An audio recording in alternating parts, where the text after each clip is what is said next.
অভিনব চালিয়েছে সেভাবে আপনাদের অভিনয় হবে। বর্তমান যে এইসি সে গ্যাজেট দিয়ে আগে প্রমাণ করে দিয়েছে সে একটা দলের কাছে বিক্রি হয়ে গেছে। আমাদেরকে ট্যাগ দিচ্ছে যে এরা চাঁদাবাজি করে। যারা স্থানীয় সরকার নির্বাচনের পক্ষে নয়, আমরা ধরে নিব তাদের এই দেশের মানুষের ভোটাধিকারের উপরে বিশ্বাস নেই। স্থানীয় সরকার নির্বাচনগুলো যদি সুষ্ঠুভাবে অনুষ্ঠিত হয়, তখন আমরা এই ইসির উপরে বর্তমান প্রশাসনের উপরে ভরসা করতে পারবো যে আমাদের পরবর্তী জাতীয় নির্বাচনটাও সুষ্ঠু হবে।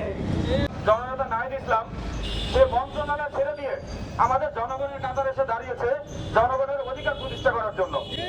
আর ওইদিকে কেউ নিজের ক্ষমতার মসনদ কেড়ে নেওয়ার জন্য জনগণের দুর্ভোগ সৃষ্টি করে রাস্তাঘাট সবকিছু দখল করে আন্দোলন করতেছে জনগণের ক্ষমতা হরণ করার জন্য। বেআইনিভাবে সম্পূর্ণ একটা অবৈধ নির্বাচনকে মানে একটা সম্পূর্ণ ভুলভাবে বৈধ আনার জন্য মানে 2 থেকে 3 দিন মানুষের মানে দুর্ভোগ তৈরি করে রাস্তা বন্ধ করে দিয়ে একটা মব সৃষ্টি করে একটা ভুল একটা আইন পাস করে নিয়ে আসা হয়েছে।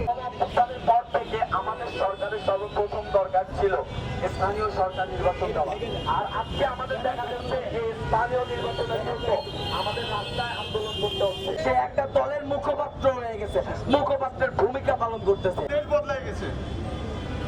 বাংলাদেশে পুরান